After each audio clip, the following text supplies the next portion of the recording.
ನಮಸ್ಕಾರ ಸ್ನೇಹಿತರೆ, ಎಲ್ಲ SR TV ಕನ್ನಡ ಚಾನಲ್ ವೀಕ್ಷಕರಿಗೆ ಆತ್ಮೀಯ ಸ್ವಾಗತ. ಸ್ನೇಹಿತರೆ, ನಾವೆಲ್ಲರೂ ಕೂಡ ಲಕ್ಷ್ಮಿ ಕಟಾಕ್ಷಕ್ಕಾಗಿ ಆಸೆ ಪಡ್ತೀವಿ. ಮನೆಯಲ್ಲಿರೋ ಹೆಂಗಸರನ್ನ ಲಕ್ಷ್ಮೀ ದೇವಿ ಅಂತ ಭಾವಿಸ್ಬೇಕು. ಗಂಡ ಹೆಂಡತಿಯನ್ನ ಗೌರವಿಸಬೇಕು. ಶುಕ್ರವಾರ ಪೂಜೆ ಮಾಡಬೇಕು. ಪೂಜೆ ಈ ರೀತಿ ಮಾಡಬೇಕು, ಮನೆ ಈ ರೀತಿ ಇಟ್ಕೋಬೇಕು. ಹೀಗೆಲ್ಲ ಕೂಡ ಎಷ್ಟೋ ವಿಡಿಯೋಗಳಲ್ಲಿ ನೋಡಿದ್ದೇವೆ, ಕೇಳಿದ್ದೇವೆ. ಹಾಗೆ ನಾನು ಕೂಡ ಇದರ ಬಗ್ಗೆ ಎಷ್ಟೋ ವಿಡಿಯೋಗಳಲ್ಲಿ ಹೇಳಿದ್ದೀನಿ.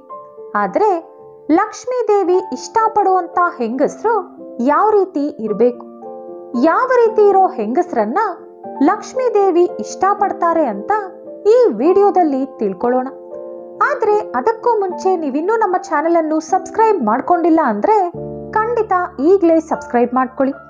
ಹಾಗೆ ಹೊಸ ವಿಡಿಯೋ ನೋಟಿಫಿಕೇಶನ್ಸ್ಗಾಗಿ ಪಕ್ಕದಲ್ಲಿರೋ ಬೆಲ್ ಐಕಾನ್ ಕ್ಲಿಕ್ ಮಾಡ್ಕೊಳ್ಳೋದನ್ನ ಮಾತ್ರ ಮರಿಬೇಡಿ. ಲಕ್ಷ್ಮೀ ದೇವಿ ಕಟಾಕ್ಷಕ್ಕಾಗಿ ನಾವೆಲ್ಲರೂ ಕೂಡ ಏನೇನೋ ಪ್ರಯತ್ನಗಳನ್ನ ಮಾಡ್ತಾ ಇರ್ತೀವಿ. ಆದರೆ ಮನೆಯಲ್ಲಿ ಯಾವಾಗಲೂ ಲಕ್ಷ್ಮೀ ದೇವಿ ಇರಬೇಕು ಅಂದರೆ ಮಾತ್ರ ನಾವೆಲ್ಲರೂ ಕೆಲವು ನಿಯಮಗಳನ್ನ ತಪ್ಪದೇ ಅನುಸರಿಸಬೇಕಾಗುತ್ತೆ. ಆ ನಿಯಮಗಳು ಎಲ್ಲವನ್ನು ನಾವು ತಪ್ಪದೇ ಫಾಲೋ ಮಾಡಿದ್ರೆ ಖಂಡಿತ ಧನಲಾಭ ಉಂಟಾಗುತ್ತೆ, ಕೈ ತುಂಬ ದುಡ್ಡು ಉಳಿಯುತ್ತೆ. ಒಂದು ದಿನ ವೈಕುಂಠ ಲೋಕಕ್ಕೆ ಲಕ್ಷ್ಮೀ ದೇವಿಯನ್ನು ಭೇಟಿಯಾಗಲು ರುಕ್ಮಿಣಿ ದೇವಿ ಹೋದರು. ಇಬ್ಬರು ಕುಶಲೋಪರಿ ವಿಚಾರಿಸಿದ ನಂತರ ಮಾತಿನಲ್ಲಿ ರುಕ್ಮಿಣಿ ದೇವಿ ಲಕ್ಷ್ಮೀ ದೇವಿಯನ್ನು ಈ ರೀತಿ ಕೇಳಿದರು. ಅಕ್ಕ, ನೀನು ಎಂತವರ ಹತ್ತಿರ ಇರಲು ಬಯಸುತ್ತೀಯ? ನಿನಗೆ ಪ್ರಿಯವಾದ ಸ್ತ್ರೀಗಳು ಹೇಗಿರಬೇಕು? ನಿನಗೆ ಪ್ರೀತಿ ಪಾತ್ರರಾಗಲು ಹೆಂಗಸರು ಏನು ಮಾಡಬೇಕು ಎಂದು ಕೇಳಿದರು. ರುಕ್ಮಿಣಿ ದೇವಿ ಕೇಳಿದ ಪ್ರಶ್ನೆಗೆ ಲಕ್ಷ್ಮೀ ದೇವಿ ನಗುತ್ತಾ ಈ ರೀತಿ ಉತ್ತರ ಕೊಟ್ಟರು. ಯಾವ ಹೆಣ್ಣು ಅವಳ ಗಂಡನ ಮೇಲೆ ಭಕ್ತಿಯಿಂದ ಇರುತ್ತಾಳೋ ಅವಳೆಂದರೆ ನನಗೆ ತುಂಬಾ ಇಷ್ಟ. ಅವರನ್ನು ಬಿಟ್ಟು ಒಂದು ಕ್ಷಣ ಕೂಡ ನಾನು ಇರುವುದಿಲ್ಲ. ಅಂತವರ ಜೊತೆ ಇದ್ದರೆ ನನಗೆ ಸಂತೋಷ ಉಂಟಾಗುತ್ತದೆ. ಉತ್ತಮ ಗುಣಗಳಿರುವ ಗಂಡನನ್ನು ಗೌರವಿಸದಿರುವ ಮಹಿಳೆಯನ್ನು ನಾನು ತಿರಸ್ಕರಿಸುತ್ತೇನೆ. ನಾನು ಅವರನ್ನು ನನ್ನ ಹತ್ತಿರ ಕೂಡ ಸೇರಿಸುವುದಿಲ್ಲ. ಇತರರ ತಪ್ಪುಗಳನ್ನು ಕ್ಷಮಿಸಬಲ್ಲ ಕ್ಷಮಾಗುಣ ಇರುವ ಹೆಣ್ಣಿನ ಮನೆಯಲ್ಲಿ ನಾನು ಯಾವಾಗಲೂ ವಾಸವಿರುತ್ತೇನೆ.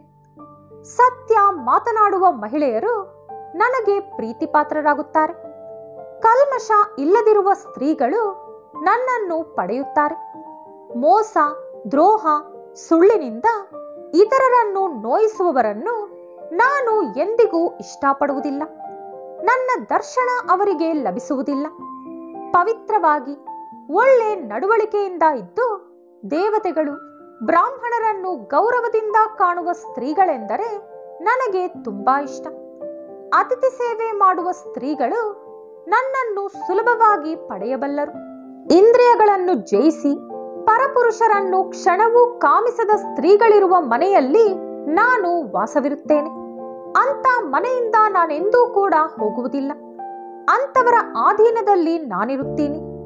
ಇನ್ನು ನಾನು ಇಷ್ಟ ಪಡೆದವರ ಬಗ್ಗೆಯೂ ವಿವರಿಸುತ್ತೇನೆ ಕೇಳು.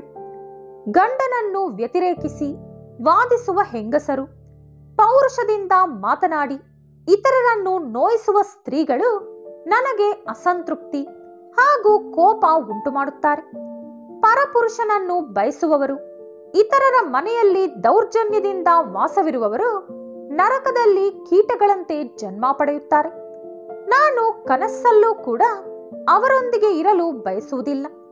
ಅತಿಯಾಗಿ ಮಾತನಾಡುವ ಹೆಣ್ಣು, ಗಲಾಟೆ ಮಾಡುವ ಹೆಣ್ಣು, ಸ್ನೇಹ ದಯೆ ಇಲ್ಲದಿರುವ ಹೆಣ್ಣನ್ನು ನಾನು ತ್ಯಜಿಸುತ್ತೇನೆ.